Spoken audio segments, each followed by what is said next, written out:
পরিবারের সমর্থন ছাড়াও অনেক নারী অনেক কিছু করেছেন, তবে যদি পরিবারের সমর্থন থাকে তাহলে সেখানে উন্নয়নের যাত্রা বা গতি হয়তো আরও বেড়ে যায়। একটা মানুষ নিজের পরিবার থেকে সমর্থন আশা করে, এটাই আমার সবসময় মনে হয়েছে। সমর্থন পাই বা না পাই, জীবন অবশ্যই চলমান, the show must go on, এই কথাটা আমরা প্রচুর বলে থাকি। তাই জীবন যেহেতু চলবেই, সেটা অবশ্যই জীবন চালিয়ে নেওয়ার মতো করেই চালিয়ে যেতে হবে। তবে পরিবার যদি আমাদেরকে সাহায্য করে, পরিবার যদি সমর্থন করে, তবে হয়তো যাত্রাটা আরেকটু সুন্দর হয়ে যায়। আর সেই সমর্থনটা কতটুকু দরকারি, কিংবা আমাদের জীবনে আসা প্রতিবন্ধকতাগুলোর গল্প কতটা অন্যরকম হতো যদি কিনা একটু সাপোর্ট পাওয়া যেত, সেই গল্পগুলোই আজ শুনতে চাই। আপনাদের সবাইকে স্বাগত জানাচ্ছি আমাদের নেক্সাস টেলিভিশনের লেডিস ক্লাবের আড্ডায়। আমি অহনা তাসনিম খান আছি আপনাদের সাথে। আমাদের সাথে আছেন দুজন বন্ধু, যারা দুটো আলাদা অঙ্গন থেকে আমাদের সাথে যুক্ত হয়েছেন, এবং তাদের সাথেই পরিচয় করিয়ে দিতে চাই। এবং দুটো আলাদা অঙ্গন হলেও দুজনেরই পরিবার আছে, দুজনই নারী, এবং দুজনেরই কিছু প্রতিবন্ধকতা আছে। সেই প্রতিবন্ধকতাগুলো কিভাবে যেন মিলেও যেতে পারে, সেই কথাগুলোই আজ শুনে আসি। চলুন শুরুতেই পরিচয় করিয়ে দিচ্ছি। Doctor Nasima Islam Chowdhury, chairman প্রনিধি welfare, অনেক অনেক স্বাগত জানাই। অসংখ্য ধন্যবাদ নেক্সাস টিভিকে এবং আপনাকেও। তার পাশে আছেন মরিয়ম আক্তার লতা, তিনি প্রতিষ্ঠাতা চেয়ারম্যান জমজম মাশরুম ফুড। হ্যালো, আসসালামু আলাইকুম। ভালো আছেন আপু? খুব ভালো আছি, আপনাদেরকে দেখে আরও বেশি ইতিবাচক বোধ হচ্ছে। আমি জানি যে যখন কাঠখড় পুড়িয়েই আসলে দিন শেষে একটা খুব সুন্দর কিছু দাঁড়ায়, আমরা দেখা যায় যে আমরা একটা খুব সুন্দর একটা শোপিস বা একটা কোনো গয়না দেখছি, কিন্তু তার পেছনে থাকে অজস্র জ্বালাই, অজস্র কাটিং, অজস্র রকম মেসি একটা ব্যাকগ্রাউন্ড। তো সেই মেসি ব্যাকগ্রাউন্ডটা নিয়ে আজকে অবশ্যই শুনতে চাই, একটা অগোছালো জীবন কিভাবে একটা সুন্দর জীবন তৈরি করে, সেই যাত্রাটা অবশ্যই শুনতে চাই। তার আগে আমাদের বন্ধুদেরকে বলে দিতে চাচ্ছি, আপনারাও কিন্তু নিজের জীবনযাত্রার নানা গল্প নিয়ে আমাদের কাছে চলেই আসতে পারেন। আমাদের স্ক্রিনে দেওয়া আছে জুমের আইডি এবং পাসওয়ার্ড, যেটা ফলো করে আপনারা এসে আমাদের সাথে আড্ডা দিতে পারছেন। আমাদের এই 1 ঘন্টার আয়োজন সন্ধ্যা 6টা থেকে 7টা আপনার টেলিভিশনে যাচ্ছে, এবং সাথে আমাদের social media platform Nexus television এবং নেক্সাস লাইফস্টাইলে একই সাথে সরাসরি সম্প্রচারিত হচ্ছে। কমেন্ট করে সাথে থাকতে পারেন এবং নারী বন্ধুরা যুক্ত হতে পারেন জুমে।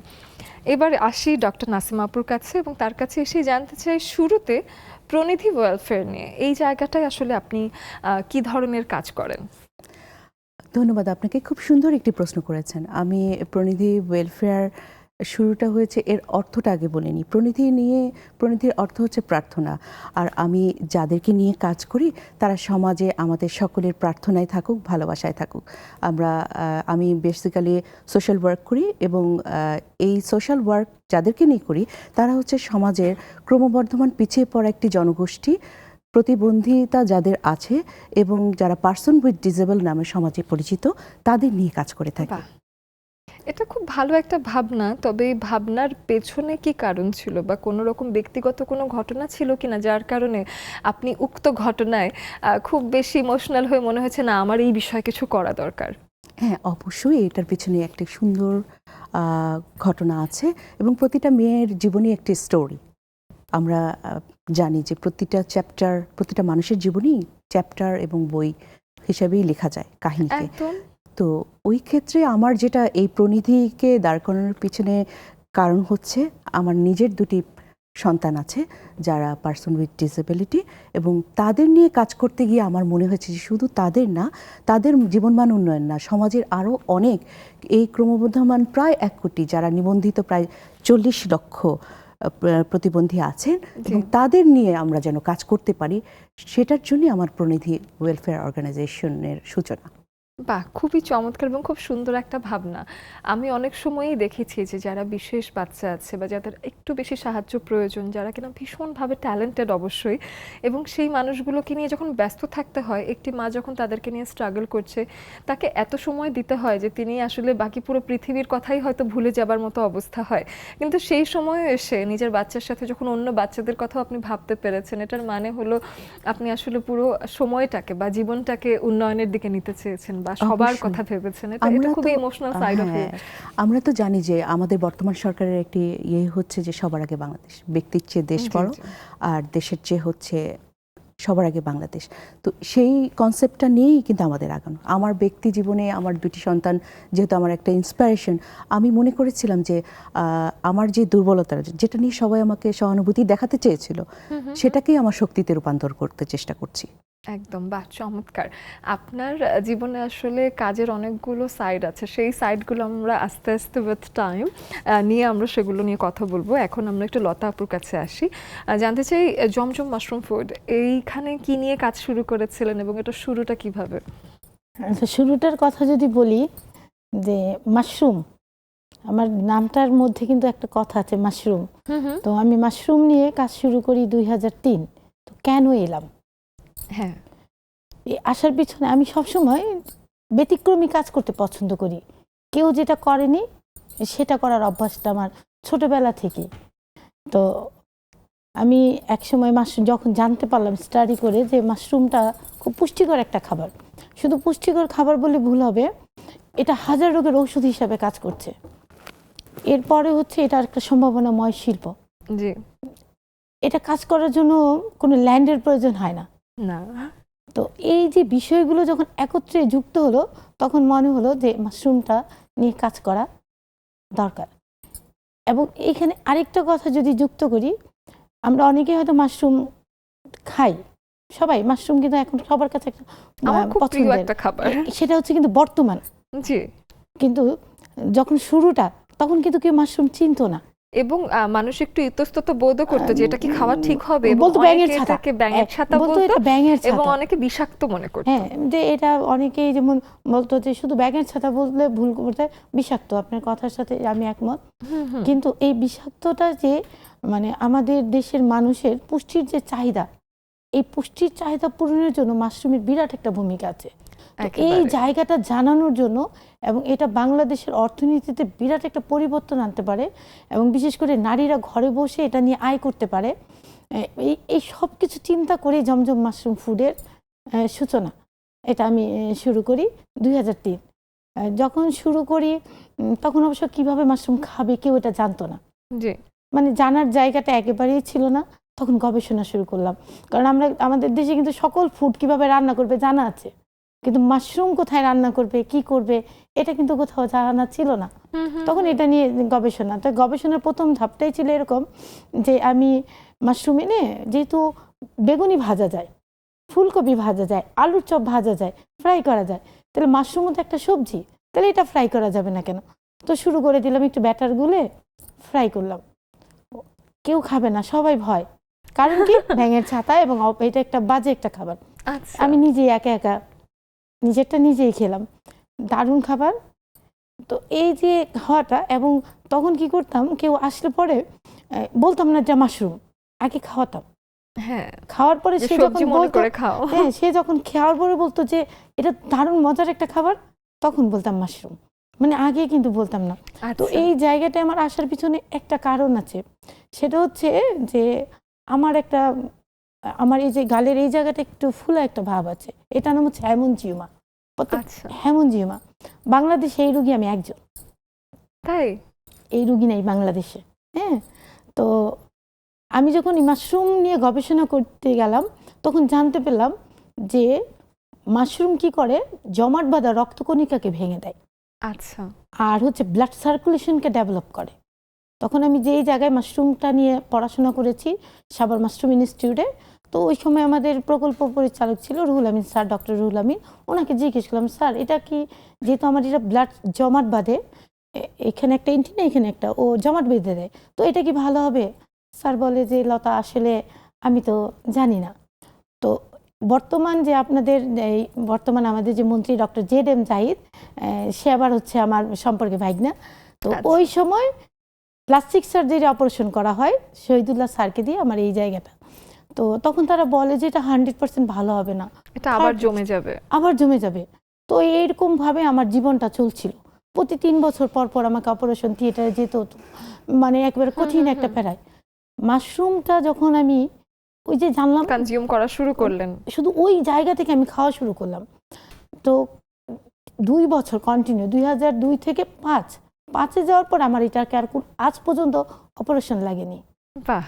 যখন ভাবলাম যে লক্ষ লক্ষ টাকা খরচ করে আমার এটাকে আমি সুস্থতা দিতে পারবো না, অথচ একটা ছোট্ট একটা সবজি যে আমাকে সুস্থতা দান করলো, এবং তাহলে এটা জানাতে হবে।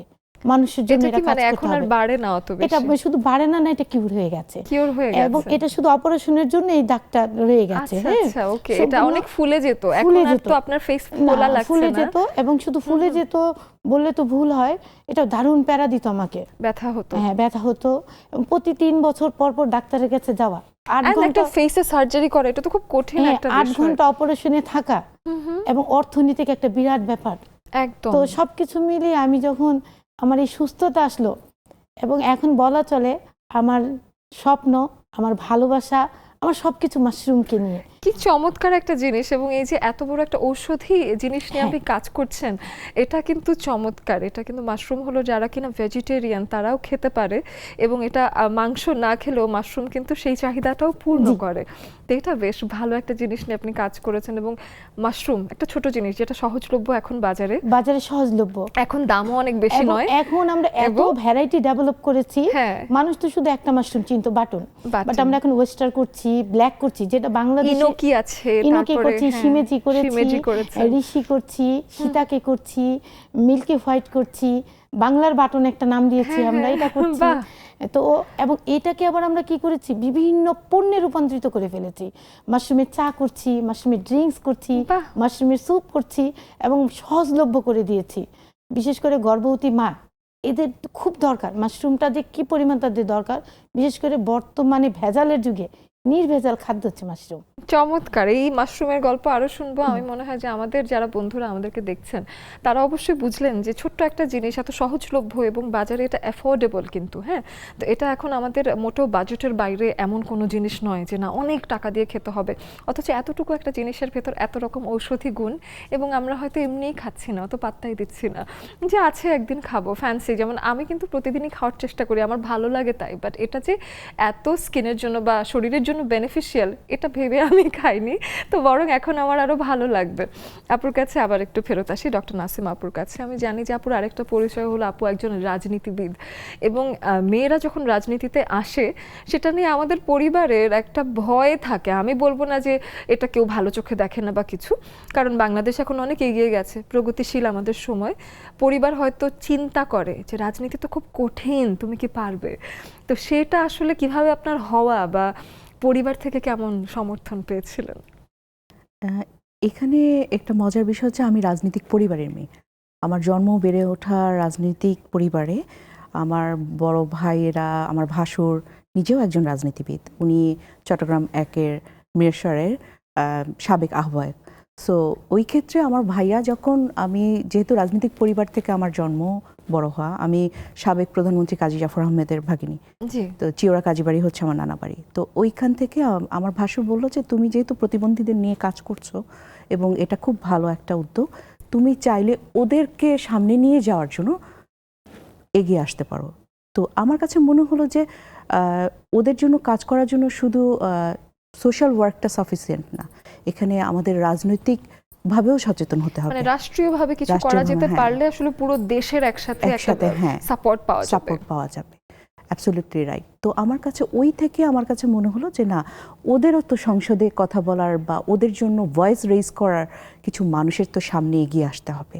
ওদের আইনগুলো আছে বাট সেগুলোর প্রণয়ন নেই, কার্যকারিতা নেই। তো এগুলো সম্বন্ধে যখন আমরা যদি আওয়াজ না তুলি তাহলে আওয়াজটা তুলবে কে? সেক্ষেত্রে ওদের ওই ভয়েসটা রেইজ করার জন্যই বেসিক্যালি আমার রাজনীতিতে ইনভলভ হওয়া।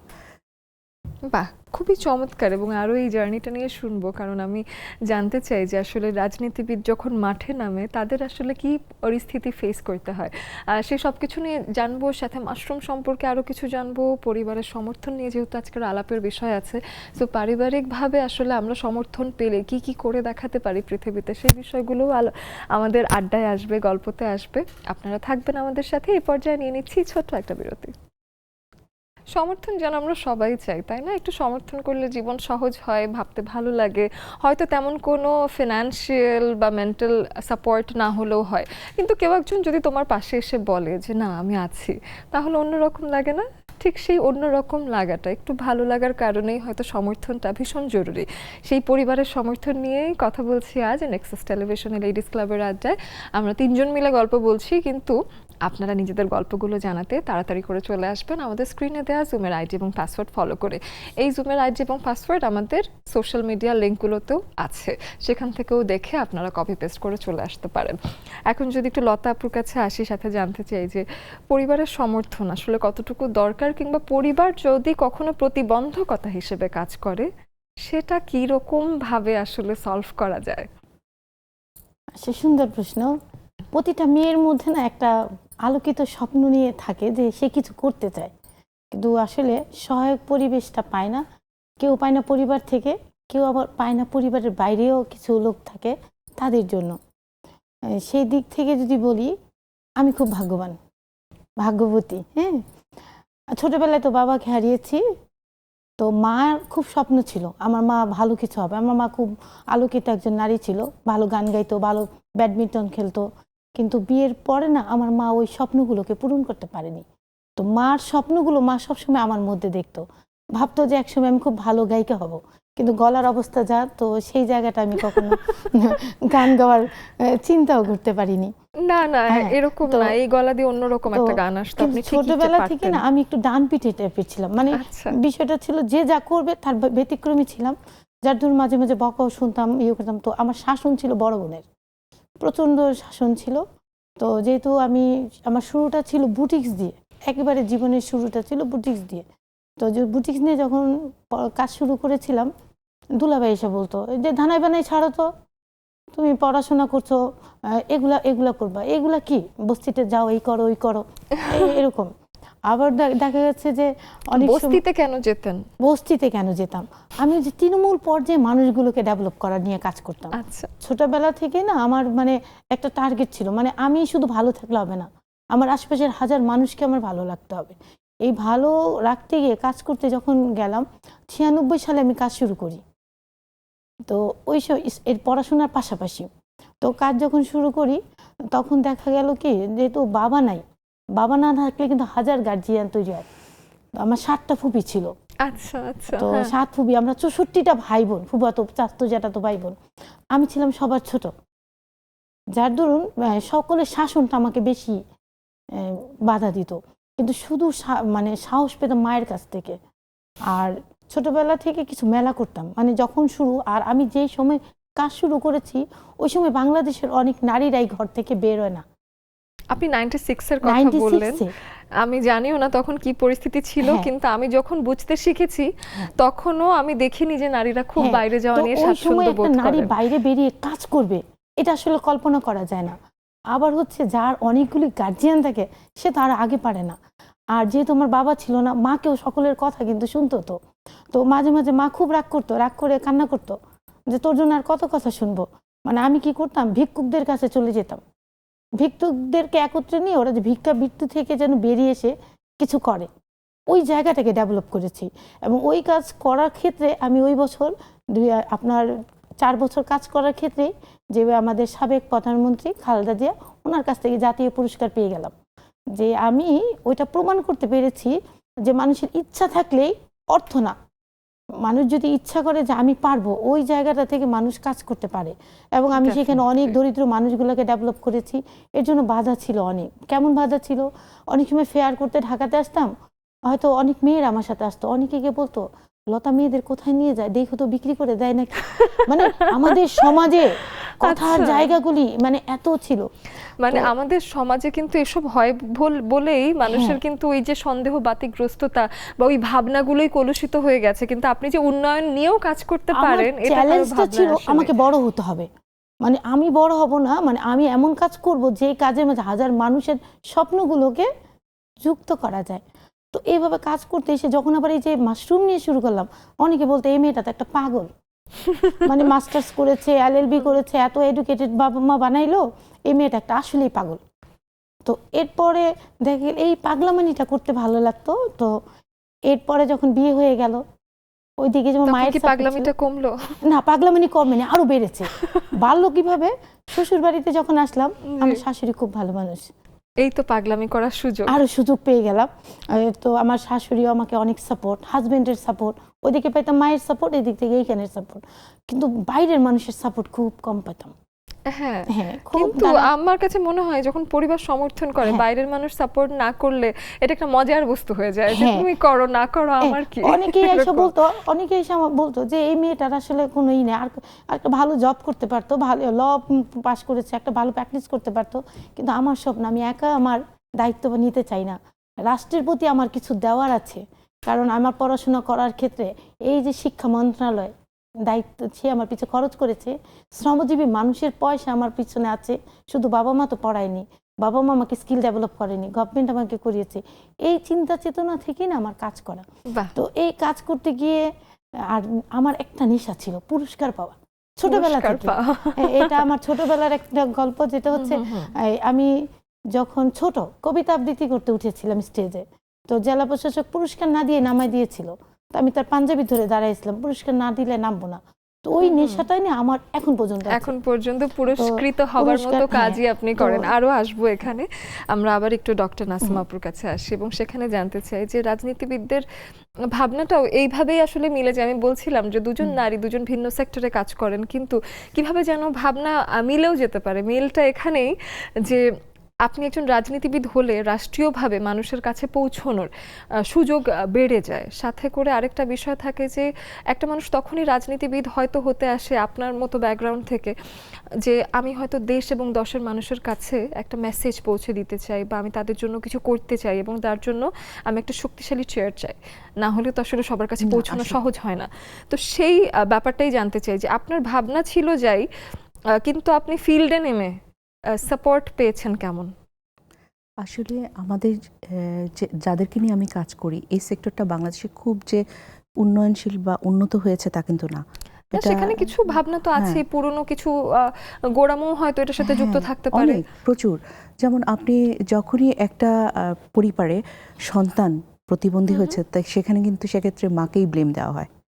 আমরা জানি যে এটা প্রচলিত আছে যে নিশ্চয়ই পাপের ফল, মানে সন্তান যার প্রতিবন্ধী হয়েছে ও নিশ্চয়ই মহিলাটার পাপের কোনো পাপ করেছে, খুবই সেটার দুঃখজনক। ফল। হ্যাঁ, সমাজের এই যে এই ধরনের যেই কনসেপ্টগুলো, তারপরে যেমন আপনার অটিজম স্পেকট্রাম ডিসঅর্ডার বা নিউরোলজিক্যাল ডিসঅর্ডার যাদের আছে তাদেরকে পাগল, এরা নিশ্চয়ই পাগল। অথচ এই জিনিসটা কিন্তু একটা ডিসঅর্ডার, এটা কিন্তু কোনো রোগ না, ডিসেবিলিটি, বাট এটা তো কোনো রোগ না। এই জিনিসগুলো কিন্তু আমাদের সমাজে এখনো ওভাবে সচেতন হয়নি। তো আমার যেটা কনসেপ্ট, যে আমরা যে ওদেরকে বলছি যে পিছিয়ে পড়া মানুষ বা আমরা পিছিয়ে পড়া, আমাদের ভিতরে কিছু ল্যাকিং আছে, যার কারণে আমরা ওদেরকে চিনতে গ্রহণ পারছি না। করতে পারি না। হ্যাঁ, মানে ওদের জগৎটা ভিন্ন হতে পারে আমাদের ভিন্ন থেকে। হতে পারে, কিন্তু ওরাও যে এই পৃথিবীর খুব সুন্দর একটা অংশ। আপনি আমার দিকে যে তাকিয়ে আছেন, আমার যে গলার লকেট বা এগুলো কিন্তু আমার বাচ্চাদের হাতের তৈরি। সত্যি? হ্যাঁ, বাহ, এটা সম্পূর্ণ ওদের নিজের হাতের তৈরি। তো আপনি এই যে দেখেন ওদের যে এবিলিটিগুলো আছে, প্রতিবন্ধিতা আছে মানে তার মানে এই না যাতে তারা প্রতিভাবন্ধী। আমার এই কনসেপ্ট থেকেই কিন্তু আমি এসছি যে এই জিনিসটা বাংলাদেশের মানুষের কাছে পৌঁছাতে হবে, ওদের এবিলিটিগুলো সমাজের মূল ধারায় নিয়ে আসতে হবে। ওদেরকে সমাজের মূলধারায় আনার জন্যই এবার আমি কিন্তু এই যে গতকাল বিসিক বর্ষা মেলা যেটা হলো, আমি প্রতিবন্ধীদের তৈরি জিনিসগুলো ওখানে সার্ভ করেছি, অ্যাটেন্ড করেছি, যাতে ওরা সমাজের মূলধারায় আসতে পারে এবং মানুষও যাতে দেখতে পারে যে তোমরা যে ওদেরকে কাজে লাগাতে পারছো না, এটা আসলে তোমাদের ব্যর্থতা। হ্যাঁ। ওরা কর্মক্ষম এবং ওদের একটা সুন্দর মন এবং মনন হ্যাঁ, আছে। ওদের একটা সুন্দর একটা জগৎ আছে, যে জগৎটা আমরা হয়তো ঢুকতে পারছি না। আপনি হিসাব করে দেখেন, আমাদের হাসিতে অনেক সময় মেকি হাসি থাকে বা মানে কৃত্রিম কিছু বিহেভিয়ার থাকে, ওদের কিন্তু সেটা না। ওরা যখন আপনাকে জড়িয়ে ধরবে বা হাগ করবে, সেই ভালোবাসাটা কিন্তু একদম মানে খাঁটি। খাঁটি, সেখানে আপনি কোনো মানে খুঁত পাবেন না। এটা আমার খুব চমৎকারও লাগে, সাথে একটু দুঃখজনক লাগে সমাজ ব্যবস্থার জন্য বা কিছু মানুষের ভাবনা নিয়ে, যে একে তো মাকে দোষ দিয়ে দেওয়া, মা কিন্তু এমনিতেই চিন্তিত। একটা মায়ের জীবন আসলে যখন তিনি মা হচ্ছেন, সেটা একটা অদ্ভুত অধ্যায়। এটা হয়তো একজন মা যিনি হচ্ছেন তিনি ছাড়া আর কেউই, বা নারী জগৎ ছাড়া কেউ বুঝতে পারবে না। এটা তো অবশ্যই একজন বাবা এবং মায়ের কিন্তু স্বপ্ন থাকে তার সন্তানকে নিয়ে।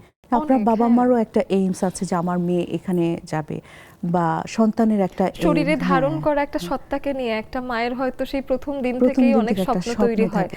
তো তারপরে যখন তিনি দেখেন যে আমার সন্তান কোনো একটা অসুবিধা বোধ করছে, সেটা নিয়ে কথা শোনা, সাথে যুক্ত হলো আমার সন্তানকে কেউ খারাপ কথা বলছে, হ্যাঁ, সেটা নিয়ে শুধু আরেকটা সেটাই না, আমাদের কথা। সমাজে নানা ধরনের মানে প্রচলন আছে, যেটা মানে ওদেরকে নিয়ে যে একে তো ওরা পাগল, তার মধ্যে ওরা, আপনি দেখবেন যে অটিজমকে গালি হিসাবে নিয়ে নেয়। আমরা দেখি যে হ্যাঁ, ফেসবুকে এই যে বিভিন্ন মানুষকে ধরনের, বলা যায় যে তুমি প্রতিবন্ধীর মতো করছো কেন, প্রতিবন্ধীর মতো আচরণ এরকম করছে। একটা কথা। বাট কিন্তু প্রতিবন্ধী যে একটা অন্য শব্দ, গালি জাতীয় হ্যাঁ, শব্দ না, এটা আসলে আমার কাছেও খুব হ্যাঁ, ডিসরেসপেক্টফুল লাগে। ডিসরেসপেক্টফুল। এবং এটা ওদেরকে বুঝতে হবে যে প্রতিবন্ধিতা আছে যাদের, তারা কিন্তু ইচ্ছাকৃতভাবে এই কাজটা করে না। আমরা দেখি যে হঠাৎ করে যদি অ্যাক্সিডেন্ট হয়ে, আল্লাহ না করুক, একজন সুস্থ মানুষের হাত বা পা হুম হুম হুম। নষ্ট হয়ে গেল, সে 6 মাস ওই অঙ্গটা তার পরিচালনা করতে পারলো না, তখন তো সে প্রতিবন্ধিতার সেক্টরেই পড়ছে, তাই না? এবং আমি জানতে চাই, আপু যেহেতু এটা নিয়ে কাজ করছেন, এটা নিয়ে একটু ক্লারিফিকেশন যদি দেয়া যায় যে প্রতিবন্ধকতা যদি কোনো বাচ্চার থাকে, তাকে যদি আমরা প্রতিবন্ধী বলছি, এবং অটিজম যে নিউরোলজিক্যাল একটা টার্ম, যে অটিজম নিয়ে আমরা কথা বলি, এই দুটো কি একই জিনিস নাকি দুটোর আলাদা আলাদা স্তর না, আছে? আমরা বাংলাদেশে টোটাল আমরা 12 ধরনের প্রতিবন্ধিতা নিয়ে কাজ করি। এই 12 ধরনের প্রতিবন্ধিতার ভিতরে কিন্তু আপনার অটিজম আছে। আর নিউরোলজিক্যাল ডিসঅর্ডার যেটা, সেটার মধ্যে 4 ধরনের নিউরোলজিক্যাল ডিসঅর্ডার আছে। তার মধ্যে অটিজম স্পেকট্রাম ডিসঅর্ডার, তারপরে ইন্টেলেকচুয়াল ডিসেবিলিটি, সেরেব্রাল পলসি, অ্যান্ড হচ্ছে আপনার ডাউন সিনড্রোম। এই 4টা একত্রিত হয়ে নিউরোলজিক্যাল ডিসঅর্ডার আসছে। আচ্ছা, তো কিন্তু এগুলো নিউরোলজিক্যাল সবগুলোই ডিসঅর্ডারের প্রতিবন্ধিতার মধ্যে একটা অটিজম একটা জি। পার্ট, কিন্তু প্রতিবন্ধকতা বা প্রতিবন্ধী যারা আছে, প্রতিবন্ধীদের এগুলো অনেক কিছুই হতে পারে, অনেক মানে কিছু শুধু হতে পারে। অটিজমই না, বরঞ্চ না। তারা আরো অনেক কিছু হ্যাঁ, ফেস আপনার করছে। ফিজিক্যাল ডিফর্মিটি থাকতে পারে, কারো হিয়ারিং ইম্পেয়ার থাকতে পারে, টোটাল ব্লাইন্ড থাকতে পারে, লো ভিশন থাকতে পারে, মাল্টি ডিসেবিলিটি থাকতে পারে, মেন্টাল রিটার্ডেশন থাকতে পারে, অনেক ধরনের আপনার অনেক disability, ধরনের হ্যাঁ, প্রতিবন্ধিতা আছে, আছে। এবং অটিজম এটার একটা পার্ট। অটিজম হচ্ছে নিউরোলজিক্যাল ডিসঅর্ডারের ডিসঅর্ডারগুলোর 4টা ধরনের একটা একটা পার্ট। এটা সম্পর্কে আমরা একটু মানুষকে জানাতে পারলাম। অনেক সময় দেখা যায় যে আমরা যাকে অটিস্টিক বলছি, তাকেই প্রতিবন্ধিতার একটা টার্ম হিসেবে মেনে নিচ্ছি, তো সেটা আমার মনে হয়েছে যে একটু আলাদা, এটার কিছু ভিন্নতা আছে। এটাকে অনেক সময় আছে যে মানুষ যেটা ভুল করে সেটা হচ্ছে রোগ হিসাবে ধরে নিচ্ছে। এটা তো আসলে কোনো রোগ না। এটা জাস্ট এক একটা মানুষের এক একটা টার্ম, যে উনি আমাদের এটা ফেস স্নায়বিক করছেন। বিকাশজনিত যে প্রতিবন্ধকতা, অর্থাৎ এখানেও কিন্তু একটা প্রতিবন্ধকতা, আমাদের স্নায়বিক বিকাশজনিত প্রতিবন্ধকতার কারণেই কিন্তু আমাদের নিউরোলজিক্যাল ডিসঅর্ডারগুলো জি। হচ্ছে। এই জন্যই কিন্তু আমরা তাদেরকে নিউরোলজিক্যাল ডিসঅর্ডার বলছি। আচ্ছা, thank you for clearing that. আমাদের বন্ধুরা যারা আমাদেরকে টেলিভিশনে দেখছেন, সোশ্যাল মিডিয়াতে দেখছেন, তাদের উপকারও হচ্ছে আশা করি। আপনারা জানতে পারছেন যে আসলে একটা বাচ্চার কত রকম সাহায্যের প্রয়োজন হতে পারে। পরিবারের সমর্থন, সাথে আমাদের জীবনযাত্রার সাথে অনেক কিছু ওতপ্রোতভাবে মিশে আছে, এরকম অনেক গল্প হবে। তবে একটা বিরতির পরে এসে আরও গল্প করতে চাই। এরই ফাঁকে আপনারা আমাদের সাথে জুমে যুক্ত হয়ে যাবেন, ফিরে এসে আড্ডা দেবো। নিয়ে নিচ্ছি বিরতি। আবারও আপনাদেরকে সাদরে আমন্ত্রণ জানাচ্ছি বিরতির এপারে, এবং আপনারা এই পর্যায়ে অবশ্যই যুক্ত হয়ে যাবেন, আর দেরি করতে পারবেন না। আমাদের স্ক্রিনে দেওয়া থাকবে জুমের আইডি এবং পাসওয়ার্ড, যেটা ফলো করে আপনারা এসে আমাদের সাথে আড্ডা দিতে পারেন। এবং আজ আমরা যেহেতু পরিবার নিয়ে কথা বলছি বা সমর্থন নিয়ে কথা বলছি, জীবনের সাথে এই গল্পগুলো কিন্তু মিশে আছে, এবং এই কথাগুলো যখন, এই শব্দগুলো যখন মাথার আশেপাশে ঘোরে, তখন অনেক গল্প মনে পড়ে না? সেই একটা গল্প নিয়েই চলে আসতে পারেন আমাদের জুমের আড্ডায়। নারী বন্ধুরা অবশ্যই আসবেন। লতা আপুর কাছে এবার একটু আসতে চাই এবং জানতে চাই যে যদি মাশরুম নিয়ে কাজ করেন এবং সাথে যখন ব্যবসায়ী হিসেবে নিজে কাজ করতে চেয়েছেন, সবচেয়ে বড় প্রতিবন্ধকতাটা আসলে কার কাছ থেকে পেয়েছেন? নারীদের ব্যবসায়ী তৈরি হওয়ার সর্বপ্রথম পরিবার থেকেই বাধাটা কিন্তু আসে। আপনার তো সেটা বাধা আসে কোন জায়গাটায়? যখন অর্থ দিতে হয়। নারীদের বিজনেস করার জন্য কেউ অর্থ দেয় না, যে টাকা নষ্ট হয়ে যাবে। হ্যাঁ, মেয়েরা বিজনেস বুঝবে না, টাকা নষ্ট হয়ে যাবে, এটা হচ্ছে সবচেয়ে বড় বাধা আসে। এবং সেই ক্ষেত্রে দেখা গেছে, যেহেতু ওই যে আমি আগেই আবার বলছি, বাবা ছিল না, দুইজন রাজি হলে আরেকজন বলছে না, করা যাবে না। আর আমার ফুপিরা খুব আত্মঅহংকারী ছিল, মানে আত্মঅহংকারী এই জন্য বলবো, তার একটা মানে একটা ছিল, ভাব ছিল অন্যরকম। তো সেই ক্ষেত্রে করা যাবে না, এগুলো করলে বংশের মান সম্মান, ব্যবসা করলে বা মাশরুম নিয়ে কাজ করলে এগুলা মান সম্মান চলে যাবে, এগুলা করা যাবে না। জব করবে, বিয়ে দিয়ে দেব, সংসার করবে। বাহ, তো এটা মানে মেয়েদের আলটিমেট গোল যেন জনম তাদের মানে ধরে লেখা। মেয়ে হয়ে জন্মগ্রহণ করেছি, মনে হয়েছে রান্না বান্না করব, হ্যাঁ। বাচ্চা উৎপাদন করব, আমরা মেশিন, এই জায়গাটাই তাদের নলেজে। তো এই জায়গা থেকে এই বাধাগুলো অতিক্রম করার জন্য আমার হাজবেন্ডের অবদান অনেক বেশি। বাহ। হ্যাঁ, সেটা একেবারে আমার আজকের যে জায়গা, আজকে সারা বাংলাদেশ না, দেশের বাইরেও জমজমকে চেনে, জমজম মাশরুম ফুড। কারণ হচ্ছে এটার আজকে জমজম মাশরুম ফুডের প্রায় ধরেন শুধু ফুড আইটেমের দিক দিয়ে, ফুড ইন্ডাস্ট্রি, ফুড কিন্তু একসময় ছিল শুধু খাবার, এখন কিন্তু ফুড একটা ইন্ডাস্ট্রিতে রূপ দিয়েছে এবং সেটা বাংলাদেশের উদ্যোক্তারাই করছে। আর যখন মাশরুমকে আমরা ইন্ডাস্ট্রিয়াল পর্যায়ে নিয়ে আসছি, বাংলাদেশে আমি একমাত্র গভর্নমেন্টের ফুড ইন্ডাস্ট্রিতে আছি, মাশরুমের ফুড ইন্ডাস্ট্রিতে। হ্যাঁ, you have a big empire of mushroom, এটা আমি বেশ সারপ্রাইজড হয়েছি। এবং মাশরুম দিয়ে এই মুহূর্তে 228টা শুধু আমরা ফ্রোজেন ফুড করছি, 228 রকমের ফ্রোজেন ফুড। আর আমাদের প্রসেসিং আইটেম যেবার হচ্ছে প্যাকেজিং করে সেল করছি, চা, তারপর বিস্কিট, ড্রিঙ্কস। এবছর আমাদের ড্রিঙ্কসটা সবচেয়ে বেশি জনপ্রিয় হয়েছে। হ্যাঁ, মাশরুম অনেক মজা এবং হেলথের জন্য অনেক উপকারী, বিশেষ করে এটা যারা জিমে যায়, হেলথ সচেতন, তাদের জন্য দারুণ একটা খাবার। ডায়াবেটিক্স রোগীদের জন্য একটা মজার খাবার, কারণ মিষ্টি না লবণ, এটা হচ্ছে আমরা কোনো মিষ্টি ইউজ করছি না, এটা আমরা স্টেভিয়াটা ব্যবহার করছি। আচ্ছা, আর কালারের জন্য বিটরুট ব্যবহার করছি, আর এটার সাথে আছে ব্ল্যাক মাশরুম। এই কয়েকটা ব্ল্যাক মাশরুম হচ্ছে, আপনি যদি সার্চ দিয়ে দেখেন, ব্ল্যাক মাশরুম ইন্টারন্যাশনাল মার্কেট অনেক ডিমান্ড, এটা 1.5 লক্ষ টাকা কেজি। আমাকে আপনার অফিসে গিয়ে সবকিছু একটু ট্রাই করতে হবে, যা দেখছি অফিসে যে কোনো সময় সবার নেক্সাস পরিবারের সবার দাওয়াত। আচ্ছা, এবং মাশরুমের রকমারি খাবার খাওয়ার জন্য।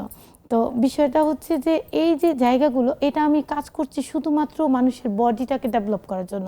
আমরা কিন্তু ডাক্তারের কাছে যে একটা বড় প্রেসক্রিপশন ধরায় দেয়, অনেকের পক্ষে এত টেস্ট করানো সম্ভব না, ওষুধ খাওয়া সম্ভব না। এখানে এক এক মাশরুমের এক এক গুণ। তো এই জায়গাটা নিয়ে আমি কাজ করছি বাংলাদেশে, আমি একমাত্র ব্যক্তি। এবং এই মুহূর্তে গভর্নমেন্টের কয়েকটা প্রজেক্ট আমি চালাচ্ছি। এবং এই কাজ করতে গিয়ে আমার সাবেক প্রধানমন্ত্রী খালেদা জিয়া, সাবেক প্রধানমন্ত্রী শেখ হাসিনা, সাবেক আমাদের ডক্টর ইউনূস, আমাদের যে তত্ত্বাবধায়ক সরকারের প্রধান ছিল, প্রত্যেকের কাছ থেকে কিন্তু আমি জাতীয় পুরস্কার প্রাপ্ত। বাহ বাহ, চমৎকার। এবং আশা করি বর্তমান সরকারও আমাকে ওই জায়গায় সম্মান দেবে। আমাদের খোঁজ দেওয়ার মানুষ আছে। হ্যাঁ, আমি আশা করি আমি যে কাজটা করছি, কেন করছি, আমাদের দেশে প্রতি বছর জমি কমে যাচ্ছে। হ্যাঁ, এবং এই জমি কমে যাওয়াতে আমাদের চাষবাসের জায়গা কমে যাচ্ছে। মাশরুম চাষ করার কোনো জমির প্রয়োজন হয় না, উলম্বিক পদ্ধতিতেই ঘরে করা যায়। পুষ্টির চাহিদা পূরণ করছি, নারীদেরকে ডেভেলপ করছি, আয়ের পথ তৈরি করে দিচ্ছি এবং এটাকে রপ্তানি করে এ দেশে দারুণ একটা বাজার তৈরি হতে পারে। এবার একটা ছোট প্রশ্ন, একদম এক কথায় আপনি উত্তর দেবেন। সেটা হলো, আপনি কত টাকায় শুরু করেছিলেন এবং এখন আপনার আন্ডারে কতজন মানুষ কাজ করে? আমি 350 টাকা নিয়ে শুরু করেছিলাম। আজকে আমার এখানে 550-এর উপরে নারী কর্মী কাজ করে। আর সারা বাংলাদেশে আমাদের গভর্নমেন্টের প্রকল্পের মাধ্যমে আমি ট্রেনিং করাচ্ছি, সেই মাধ্যমে সেই উদ্যোক্তারা আবার সারা বাংলাদেশে ছড়িয়ে ছিটিয়ে আছে, প্রায় 7,000-এর উপরে। তাদের উৎপাদিত মাশরুমটা আমার কাছে আসছে, আমি সেটা বাজারজাত করছি। মানে আপনি B2B থেকে B2C করে দিচ্ছেন একবারে, মানে করে দিচ্ছেন টোটালটা। এবং এই মুহূর্তে আসলে আয়ের কথা বলা যাবে না, শুধু বুঝে নিতে হবে দুইটা ইন্ডাস্ট্রি নিয়ে। ওইজন্য এই প্রশ্নটাই করি, দুইটা ইন্ডাস্ট্রি চালাচ্ছি এই মুহূর্তে। এবং আমার হচ্ছে 34টা আউটলেট এখন ঢাকার বিভিন্ন জায়গায় আছে। ঢাকা উত্তরাতে আমার অফিস, আর সারা বাংলাদেশ এখন ছড়িয়ে দেওয়ার টার্গেট নিয়ে নামছি। আচ্ছা, আপনি তো আমার বাড়ির কাছে থাকেন, আপনার কাছে আমি আসবো। ঠিক আছে। এবং আমাদের দর্শক বন্ধুদের যে আবারও বলে দিচ্ছি, আপনারা জুমে আমাদের বাকি বন্ধুদের মতো অবশ্যই চলে আসবেন। আমি নাসিমা আপুর কাছে আবার আসবো, একটু জুমে কথা বলে নেই। আমি ওদিকে দেখতে পাচ্ছি কাকে, আমি চোখে চশমা নেই কিন্তু তাড়াতাড়ি নামটা একটু জেনে ফেলতে চাই। ওদিকে ওই তো কাছে ঝুমুর আপু আছে, ওই তো কোনায় ঝুমুর আপু আছে। আপু, আমি দেখতে পাই মাঝে মাঝে ঝাপসা হয়। ঝুমুর আপু, আপনার কাছে আসি, একটু আপনার কাছে এসে শুনতে চাই যে পরিবারের সমর্থন আসলে কেন আমাদের জন্য দরকার, বা না হলে আসলে কি করা যায়? ধন্যবাদ, শুভ সন্ধ্যা সবাইকে। আর রহনা আপু, তোমাকে দেখে অনেক ভালো লাগছে, অনেকদিন পর তোমাকে দেখলাম, মাশাআল্লাহ, তাই খুব না? সুন্দর আমি লাগছে আপনাদেরকে তোমাকে। অনেকদিন পরে দেখলাম। আসলে পরিবারের সমর্থন মানুষের জীবনে আসলে সবচেয়ে গুরুত্বপূর্ণ আমি মনে করি। পরিবারের সদস্যদের সহযোগিতা, ভালোবাসা, উৎসাহ কিন্তু মানুষকে আত্মবিশ্বাসী করে তোলে। এখন আমরা যে মনে করো যে বিজনেসে নামছি, নামার আগে কিন্তু আমাদের সদস্যদের কাছ থেকে কিন্তু আগে অনুমতি নিতে হয় এবং আর্থিক সহযোগিতাও আমাদের খুব দরকার। এজন্য পরিবারের সমর্থন তো অবশ্যই লাগবে, আর যদি না থাকে তাহলে তো জানোই পিছিয়ে পড়তে হবে। আর নারীদের তো অবশ্যই, যারা নতুন বিজনেস করতেছে। আর আমার লাকি যে আমার হাজবেন্ড আসলে আমাকে সমর্থন করছে দেখে আমি কিন্তু এ পর্যন্ত চলে আসছি। এর আগে আমি টিভিতেও বলছিলাম হুম যে হুম হুম। সমর্থন করার জন্যই কিন্তু আমি এগিয়ে গিয়েছি।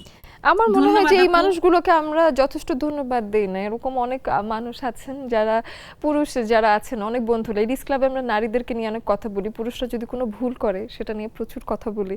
তবে এমনও কিছু পুরুষ যারা পৃথিবীতে এখনো আছেন এবং আমার মনে হয় যাদের সংখ্যা প্রচুর বেশি, যারা কিনা আমাদেরকে ছায়ার মতো সাহায্য করেন, আমাদেরকে এগিয়ে যেতে যেই একটা ধাক্কা দরকার হয় সেই একটা ধাক্কা তারা আমাদেরকে দিতে পছন্দ করেন এবং সাথে তারা আমাদেরকে সাহস যোগান। এইসব পুরুষদেরকে লেডিস ক্লাবের পক্ষ থেকে ধন্যবাদ। এবার আসি হলো আমাদের মিষ্টি আপুর কাছে। মিষ্টি আপুর কাছে এসে জানতে চাই যে এই যে পরিবারের সমর্থন নিয়ে আলাপ করছি আপু, এই সমর্থন বিষয়টা আপনি কোন সেক্টরটা নিয়ে আলাপ করতে চান? আপু অনেক ধন্যবাদ। শুভ সন্ধ্যা, বৃষ্টি ভেজা দিনে সবাইকে ছুটির ভালোবাসা, শুভেচ্ছা। আপু, পরিবারের সমর্থন, ঝুমুর আপু যেটা বললো, অবশ্যই অবশ্যই খুবই ইম্পর্টেন্ট। আমার হিসাবে আপু কয়টা মেয়ে এরকম সমর্থন পায়? আমরা ফেভারেবল কন্ডিশনে আছি, আমরা পাচ্ছি। আমার কথা মতো অনেক হাজার হাজার মেয়ে, এডুকেটেড মেয়ে পরিবারের চাপে পিছিয়ে পড়েছে। তো আমার একটা মেসেজ থাকবে নেক্সাস লেডিস ক্লাবের মাধ্যমে। আমরা অনেক স্ট্রাগল করি যখন বাচ্চা হয়, যখন আমরা ক্যারিয়ার থাকি। পরিবার যখন সমর্থন দিবে আলহামদুলিল্লাহ, সমর্থন না দিলেও নিজেকে প্রথমে সেট করতে হবে। প্রতিটি আমার মায়ের ঘরের সাথে, শ্বশুর বাড়ির থেকে হাজবেন্ডের সাথে, তারপরে সময় কিন্তু থাকে, আমাকে নিজের পায়ে দাঁড়াতে হবে এবং নিজের যে ইচ্ছা সেটা আমাকে স্ট্যাবলিশ করার চেষ্টা করতে হবে। আইদার পারি অথবা পারি না, but I will try always. আর পরিবারের সমর্থন থাকলেও আমরা এগিয়ে যাব নারীরা, না থাকলেও আমরা বিনয়ের সাথে চেষ্টা করতে থাকবো। কখনোই পরিবার আমার চাবে না আর আমি চুপ করে থাকবো। আমার নিজের ইম্পর্টেন্টটা সবচেয়ে বড়। আমি কি চাই, হোয়াটস মাই রাইট, সেটা আমার অধিকার, আমার আদায় করতে হবে। এটা আমার একটু মিষ্টি টক মেসেজ, কিন্তু নারীদের শুনতে হবে, নারীদেরকে এগিয়ে যেতে হবে আপু। ধন্যবাদ। একেবারে আপু, আমার মনে হয় যে দেশের অর্ধেক জনসংখ্যা হলো নারী নিয়ে, মাঝে বেশিও ছিল নারীর মানে সংখ্যা, এবং সাথে এই যে দেশের সিংহভাগ একটা জায়গা নিয়ে বসে থাকা একটা ব্রেইন, যেটাকে কিনা আমরা প্রপার ইউজে কাজে লাগাতে পারি না শুধুমাত্র একটু সমর্থনের অভাবে, এটা কি দেশের জন্য একটা ক্ষতি না? এটা তো পুরো দেশের অর্থনীতির জন্য ক্ষতি, পৃথিবীর জন্য ক্ষতি। তো এই ক্ষতিটা আসলে আমাদেরকে বুঝে উঠতে হবে যে এটা আমার পরিবারের জন্যই শুধু নয়, বরঞ্চ এটা দেশ এবং দশের জন্য খারাপ। একটা নারীকে সঠিকভাবে ব্যবহার করতে না পারা, এই ব্যর্থতা আসলে আমাদেরই। আমরা নাহিদা নেলি আপুর কাছে আসি। নাহিদা নেলি আপু, আপনার কাছে এসে আজকের বিষয় নিয়ে কিছু শুনবো। আসলে আমাদের আজকের বিষয়টা হচ্ছে সবাইকে শুভ সন্ধ্যা। অহনা আপু, আসলে আজকের বিষয়টা পরিবারের সমর্থন। আসলে পরিবারের সমর্থন না থাকলে কিন্তু আমরা মেয়েরা কিন্তু কিছুই করতে পারবো না, ওইটা আমাদের খুবই প্রয়োজন। তো আমরা যদি পরিবারের সমর্থনটা না পাই, তাহলে কিন্তু আমরা যে কাজটা করবো সেটা কিন্তু স্বাচ্ছন্দ্যে করতেও পারবো না, এবং সেটা আমরা সফল হতে পারবো না। তো পরিবারের সমর্থনটা অনেক বেশি দরকার, এবং সেটা আমরা পাইও সবসময়। সেটা আপনার বাপের বাড়ির দিক থেকে হোক, শ্বশুর বাড়ির দিক, দুই দিক হ্যাঁ, থেকে যেমন কিন্তু আমি আপনি আসলে পেয়েছেন, যেটাই করি হ্যাঁ আপনি পেয়েছেন তো পেয়েছি। আলহামদুলিল্লাহ, এটা অবশ্যই আমি আপনার কথায় একমত। তবে আমার এখানে একটা ছোট দ্বিমত আছে, সেটাও আমি একটু শেয়ার করি। সেটা হলো, আপুদের সাথে আছেন যেহেতু, একটু শেয়ার করে ব্রেকে গিয়ে তারপর বাকিটা বলবো। সো যেটা হলো, আপু বললেন যে মেয়েরা সমর্থন দিলে আসলে অনেক এগিয়ে যেতে পারবো, এবং অনেক সময় সমর্থন যখন আমরা পাই না, মেয়েদের কিন্তু আগাতে পারি না। কিন্তু আমার মনে হয় যে আমরা না পারলেও এবং সমর্থন না পেলেও আমাদের এগিয়ে যাওয়াটা উচিত। যেটা মিষ্টি আপু বললেন একটু আগে, যে আমাদেরকে হয়তো সবাই সমর্থন করবে না, কিন্তু এই যে আমরা এগোতে পারবো না, এই মেন্টালিটি থেকে বেরিয়ে হয়তো আমাদেরকে কাজ করে দেখিয়ে দিতে হবে যে তুমি আমাকে সাপোর্ট করনি, কিন্তু আমি কিন্তু কাজটা করতে পারি। তো এটা আসলে আমাদের নারীদের হয়তো একটু প্রমাণ করে করতে হয়, কিন্তু আমরা করে দেখাতে পেরেছি বলেই এত মানুষ ইন্ডাস্ট্রিতে কাজ করছে। বাকিটা এসে আপুর কাছে শুনবো। অবশ্যই একটা বিরতি নিয়ে নিচ্ছি, ফিরে আসছি কিছুক্ষণের মধ্যে। Welcome back to Nexus television. আমরা এখন আছি লেডিস ক্লাবের আড্ডায়, তবে একেবারে শেষ সময়ের দিকে এসে গেছি। গল্প করতে করতে আমার মনে হয়েছে যে আমাদের আশেপাশের নানান সত্য মাঝে মাঝে চলে আসে, তাই না? সমাজ মাঝে মাঝে বেশ একটু কঠোর হয়ে যায়। সমাজের কথা মাঝে মাঝে যখন শুনতে যাই তখন মনে হয় সমাজের কি কোনো মন নেই, এমন ভাবনা কিন্তু আসে, তাই না? কিন্তু তখন নিজের মন শক্ত করতে হয় এবং মনে হয় যে না, আমাকে আসলে এর ওপর থেকে গিয়ে হলেও কাজটা করে যেতে হবে।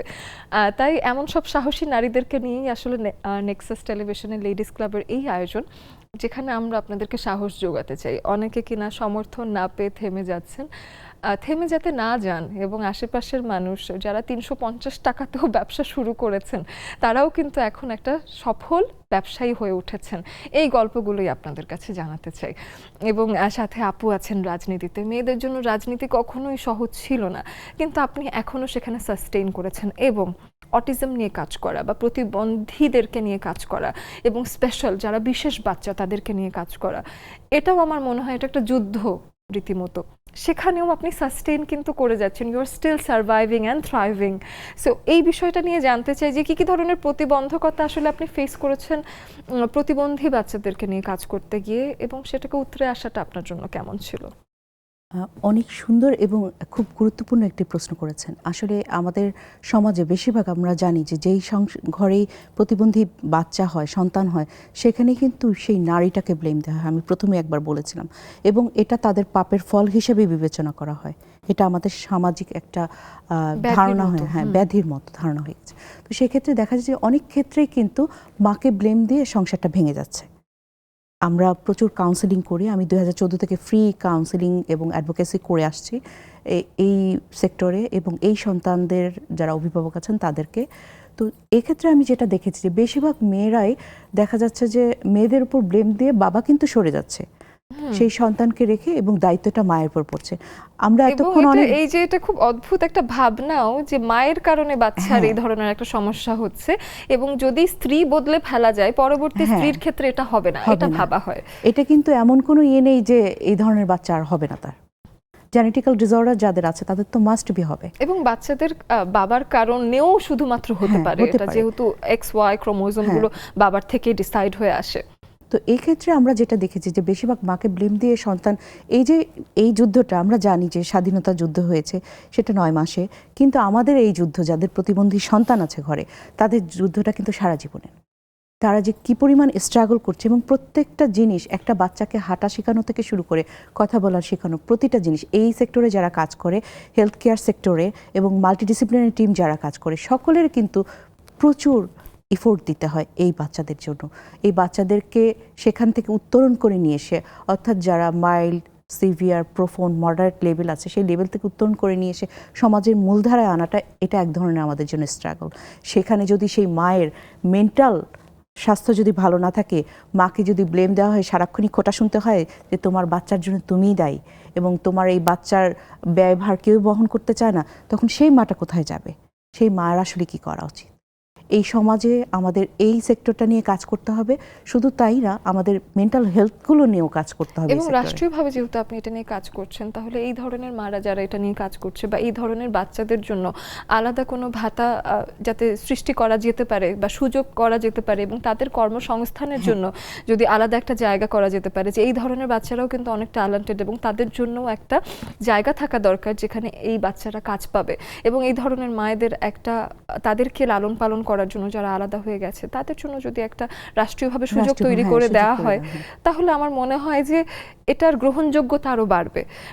যেহেতু এটা আমি বলবো সৃষ্টিকর্তার ইচ্ছা, এখানে আসলে আপনি আমি কেউ কিছু করতে পারবো না।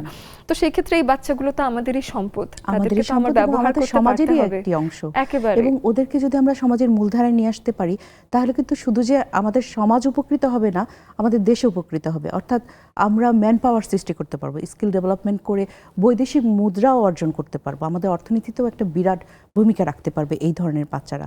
আমরা জানি যে অটিজম স্পেকট্রাম ডিসঅর্ডার বা বৈশিষ্ট্য সম্পন্ন যেসব শিশু বা ব্যক্তি আছে, তারা পরিবেশ চেঞ্জ করা পছন্দ করে না। ধরেন একটা বাচ্চা, আমি সাপোজ উদাহরণ দিচ্ছি, যে প্যাকেজিং করতে পারে, সে ওই প্যাকেজিংটাই আপনি তাকে যত করাতে পারবেন সে করবে, সেটাতে সে কখনো বোর হবে না। এবং তার যে এমপ্লয়মেন্ট এবং তার মানে সেই মনোযোগ সেখানে আরো বেশি হয় নরমাল মানুষের থেকে। এবং তার যে এমপ্লয়মেন্টের যে চাহিদাটা, যে এমপ্লয়ি হিসাবে তাকে যে আপনি যখন নিচ্ছেন এবং সেই ক্রেডিবিলিটিটা পেলে সে সেটার জন্য আরো বেশি কাজ করতে চায়। এবং তার পেমেন্টটাও ওই পরিমাণ দেখা যায় যে একজন সাধারণ মানুষের থেকে অনেক কম দিতে হয়, সেক্ষেত্রে আমাদের ম্যান পাওয়ারটা বাড়ছে, আমাদের অর্থনৈতিক উন্নয়নে অনেক বড় একটা ভূমিকা রাখছে এই sector। একেবারেই। এবং আমি আসলে ওই রকম একটা বিশ্বেরই স্বপ্ন দেখি যেখানে এই বাচ্চাদেরকে পেমেন্ট কম দিতে হবে না, বরঞ্চ তারা মূলধারায় স্বাভাবিক মূলধারায় পেমেন্টেই স্বাভাবিক, হ্যাঁ। কাজ করবে। এবং আমাদের যেমন মনে হয় যে একটা বাচ্চা কিন্তু ইঞ্জিনিয়ার হয়, একটা বাচ্চা শিল্পী হয়, শিল্পী ছবি হয়, আঁকতে পছন্দ করে, তেমনি এটাও বাচ্চাদের আরেকটা ক্যাটাগরি হতে পারে যে এমন, ঠিক আছে? তো সে এই ভাবনাটা যখন আসলে চলে আসবে এবং আমাদের মধ্যে এই ধাঁচের যে এক একটা বাচ্চার তো এক এক রকম গুণ আছে, এক একটা বাচ্চার নেচার, কেউ কোনো রাগী বাচ্চা আছে, কোনো খুব ঠান্ডা বাচ্চা আছে, তেমনি আমার বাচ্চাটা একটু বিশেষ, এটা আরেকটা ধরনের হ্যাঁ, বাচ্চা। ওদের ভিতরেও এই কিন্তু ধরনের অনেক একটা ধরনের অভ্যেসে গুণ আসলেই আছে। হয়তো খুব যেমন চমৎকার আপনি হয়ে যাবে। ওদের হাতের কাজের জিনিসগুলো এবং ওদের ছবি আঁকা, ওদের গ্রাফিক্স ডিজাইনগুলো যদি দেখেন তাহলে অবাক হয়ে যাবেন যে এত ট্যালেন্টেড তাদেরকে ওরা। শেখালে তারা কি পরিমাণ বিকাশ বিকাশ, করতে হ্যাঁ, পারে। বিকশিত করা যাবে তাদের। বাহ, চমৎকার! এই বিষয়টাও বেশ সুন্দর। এবং আপুর কাছে তো আমি মাশরুম সম্পর্কে আর কি যা শুনবো তাই কম। তারপরে আমি এখন এসে জানতে চাই যে এখানে অনেক নারীরা কাজ করছে, তাদের সাথে আসলে কাজের সম্পর্ক ছাড়াও আমি জানি যে ব্যক্তিগত লেভেলেও আপনার অনেক রকম আলাপও হয়তো হয়ে থাকে। তো যারা আসলে কাজ ছাড়া থেমে বসে থাকে, বা যারা আসলে ছোট্ট একটু এমপ্লয়মেন্ট পেলেই আসলে পুরো পৃথিবী বদলে দিতে পারে বা নিজের সংসার জীবনটাই স্টেবল হতে পারে, এমন অনেক নারীকে আপনি কর্মসংস্থান দিয়েছেন নিশ্চয়ই। তো তাদেরকে নিয়ে আমি একটু জানতে চাই যে আসলে কাদের এই ধরনের কর্মসংস্থানে ধন্যবাদ আপু যোগ করা আপনাকে। উচিত। আমার এখানে বেশিরভাগ যারা আসে, মানে এটা হচ্ছে আমি ওই যে বলবো যে ভালোবাসার জায়গা বলেই নিলাম, যে আমি দেখেছি নারীদের যে কত বাধা, হয়তো আমি বাধা পাইনি, কিন্তু অনেক নারীদের যে বাধা, হয়তো ওই যে হাজবেন্ড ফেলে রেখে চলে গেছে বিভিন্ন রকমের সমস্যার কারণে, অথবা অনেকের দেখা গেছে যে কাজ করতে গিয়েছে, অর্থের অভাবে সে কাজ করতে পারছে না, অনেকের বাবা নেই, এতিম মেয়ে, পড়াশোনা চালাতে পারছে না, এমন মেয়েদেরকে, এমন মহিলাদেরকে আমি কর্মসংস্থান তৈরি করছি। আমি কি করছি, ছোট পুঁজি দিয়ে তারা স্ট্রিট ফুড তৈরি, আলুর চপ যেমন ভাজে, এরকম মাশরুমের স্যুপ, মাশরুমের ফ্রাই বিক্রি করাচ্ছি। এই ঢাকায় আশেপাশে বিভিন্ন জায়গায়, যেমন ভার্সিটি, এই জায়গাগুলোতে আমরা তাদেরকে মূলধন দিয়ে তাদেরকে আমি সেট করে দিচ্ছি। তো এই জায়গাটা সেট করাতে যে মানসিক তৃপ্তিটা, একটা মানুষ যখন দেখে যে দিন শেষে সে 500 টাকা আয় করেছে, এটাই তার কাছে যে একটা পরিতৃপ্তির একটা হাসি, এটা দেখলে আপনি মানে এই দেখার ভালো লাগাটা আসলে ভাষায় প্রকাশ করা যায় না। আর এই কাজটা করতে গিয়ে আমি একটা দেখেছি, নারীরাও পারে। শুধু নারীকে জেগে উঠতে হবে, আর নারীর ভিতরে বিশ্বাস তৈরি করতে হবে, আমিও পারি, আমাকে পারতে হবে। এবং আমি সৃষ্টির সেরা জীব, আমি যদি একটা সন্তান গর্ভে নিতে পারি, সবচেয়ে চ্যালেঞ্জিং কাজ তাকে ভূমিষ্ঠ করা এবং তাকে মানুষ করে তৈরি করা। নারী যদি ওই কাজটা পারে, এই কাজটা তো সহজ, ছোট্ট একটা কাজ, শুধু নারীকে জাগতে হবে, নারীকে বিশ্বাস তৈরি করতে হবে, আমিও পারি, পারতে আমাকে হবে। এবং আমরা কিন্তু প্রকৃতিগতভাবে, আমরা সৃষ্টিগতভাবে নারীদের কিন্তু কিছু গুণ ছেলেদের থেকে আলাদা। তো সেই ক্ষেত্রে এই যে আমাদের যে মাল্টিটাস্কিং ক্যাপাবিলিটি, এটা কিন্তু আসলে ছেলেরা কিন্তু একই টাইমে 3টা কাজ একসাথে দেখতে পারে না। এটা কিন্তু নারীদের genetically they are born like that. অনেকে নারী ক্ষমতায়ন নিয়ে কথা বলে, আমি এই জায়গাটা নারীদের পক্ষে না। আমি বলি সৃষ্টিকর্তা নারীদেরকে জন্ম থেকেই আলাদা বানিয়েছে, এবং একমাত্র নারীদের জন্য আল কোরআনে একটা সূরা নাজিল করা, সূরা আল নিসা। নারীরা যদি এই জায়গাগুলি জানতো না, নারীরা কখনো অধিকার নিয়ে গল্প করতো না। এবং মানে তারা যে আসলে কত সম্মানের একটা জায়গায় আছে, সেটা যদি বাকিরা জানতো তাহলে এই যুদ্ধটাই হতো না। অনেক জায়গায় নারীরা বলে যে আমার বাড়ি নাই, কিন্তু আমি বলি নারীদের 3টা বাড়ি, বাবার বাড়ি, শ্বশুর বাড়ি, আবার সন্তানের বাড়ি, 3টা বাড়ি কিন্তু নারী ছাড়া কোনো বাড়ি কিন্তু পূর্ণতা হয় না। আমার আম্মুর কাছে হলো গিয়ে না স্বামীর বাড়ি আছে না বাবার বাড়ি, আমার আম্মুর কাছে আম্মুর বাড়ি আছে। মানে বিষয়টা হচ্ছে এই জায়গাটায়। তো আমি আবার নারীদের জন্য একটা মেসেজ বলবো, নারী ক্ষমতায়নও দরকার আছে, নারীর বাইরে আসাও দরকার আছে, কিন্তু এই জায়গায় আমি আবার অনেকে আমাকে বলবে লেডিস ক্লাবে এসে পুরুষদের পক্ষ নিচ্ছি। পুরুষদের পক্ষ নিতে হচ্ছে এই কারণে, পুরুষ সহযোগিতা না করলে কোনো নারী সফল হতে পারে না। অনেকেই হয়েছে, তবে সফল হতে সাহায্য হয়। আর আরেকটা বিষয় হচ্ছে যে নারী আয় করে নিজের জন্য, পুরুষ আয় করে পরিবারের জন্য। তো নারীকে এই জায়গাটায় চেঞ্জ হতে হবে। অনেক মানুষের মানে অবশ্যই এটাও হয়, আপনি যেটা বলেছেন সেটাও হয়, তবে অনেক নারীরা আছে যারা পুরো পরিবারের জন্য আর্ন করে। আমি অনেক নারী নিয়ে যেহেতু কাজ করছি, আমি নারীদের কাজ করছি আজকে থেকে না, 96, এটা হচ্ছে 26, এই পর্যায়ে এসে দেখছি অনেক নারীরা বাইরে বেরিয়ে আসার পরে স্বামী সংসার ভুলে যায়। জি, তা জি। নারীকে বলবো এটা আগে ওই যে ক্ষেত্র বিশেষে আপনাদের দুইজনকেই অনেক ধন্যবাদ। আমাদের একদমই সময় শেষ, দুজনকেই অনেক ধন্যবাদ জানিয়ে শেষ করছি আজ। ঠিক আছে। এবং আমাদের দর্শক বন্ধু যারা আমাদেরকে দেখছেন, বন্ধু হয়ে সবসময় পাশে আছেন, তাদেরকে শুধু পরিবারই সমর্থন করছে না, বরঞ্চ আমরা পুরো একটি লেডিস ক্লাব আপনাদের সমর্থনে আছি। তাই পৃথিবী সুন্দর হয়ে যাবে যদি সমর্থনটা ঠিকঠাক হয়। সেই প্রত্যাশায় আজকের মতো বিদায় নিচ্ছি এখানে।